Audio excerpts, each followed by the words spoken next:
A city named Muskegon illegally denies the TTP access to Michigan voter documents. Yeah, we've been following this for a while. They finally admitted, guys. I got to do a show.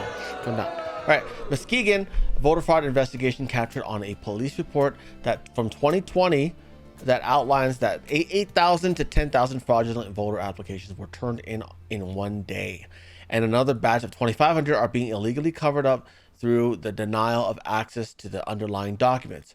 Multiple requests by the TTP to review this evidence of systematic voter fraud have been denied, even though the denials go against state laws. TTP asked to inspect them pursuant to a citizen's right to visually inspect the voter records in person. This is denied on the basis that they claim they no longer have the records because they were seized by law enforcement. The Muskegon clerk,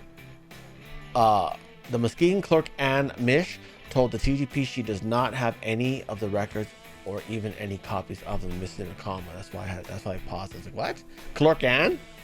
Anyways, TTP also asked, pursuant to Michigan's open records law referred to as the Freedom of Information Act, FOIA, to be allowed access to view public records held by the clerk or to receive a copy with privacy information redacted.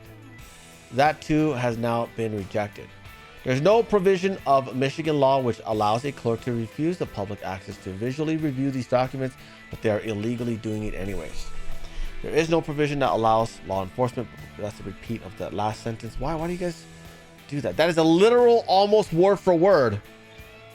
Jeez. The request was sent to Muskegon clerk, but it was denied by the Muskegon Police Department. Muskegon Police and Muskegon City Attorney John Schreier also make objections to releasing these documents with obvious internal inconsistencies in their argument. They say they don't release the fraudulent applications because of privacy concerns, but also because they're subject to an ongoing criminal investigation. This matches what the Muskegon City Police told the TTP as well. Confidentiality, a source has told the TTP that despite what the police have said about federal officials taking all of the files, the city has kept a copy of their voter registration documents. The city may have given away the originals to the FBI, but copies of these documents could still further confirm the widespread fraud committed by GBI Strategies, that liberal organization funded by George Soros. Remember that? There's no legal authority to deny public access to these public documents. If the applications are fraudulent, then there's no privacy interest involved because the names were faked. If the names were stolen in a case of identity theft of possibly 12,000 or more people, then why hasn't anyone been charged with such a crime in the past 3 years? Privately, the Muskegon police have told us they are frustrated at the way the case is being stonewalled and confirmed that the original police report is completely accurate. They can't have it both ways. If the applications were fake, there's no privacy interest. If the applications were real, then why weren't they enrolled in the voter file? These ballot applications, even fraudulent ones, are able to be inspected by the police under Michigan law. TTP wants to investigate these files to show that they are clearly fraudulent, which is no doubt why the officials want to refuse us access to these files. This is the ongoing cover-up of systemic election fraud that election investigators have dealt with for years since 2020.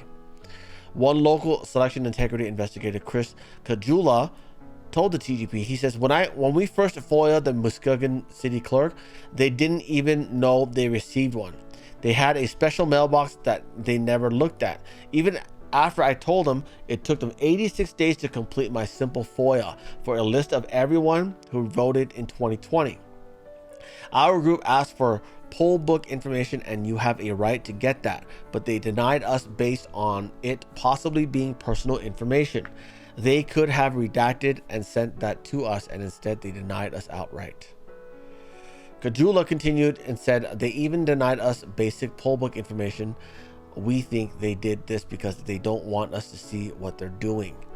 And there's a few others as well. Nessel's own office has been involved in covering up and suppressing this investigation for years. Dana Nessel is a chronic liar. There she is.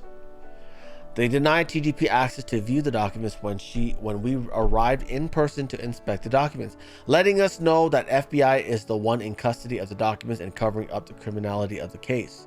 GBI was operating illegally, but there's zero enforcement of any one of the number of laws that they have broken.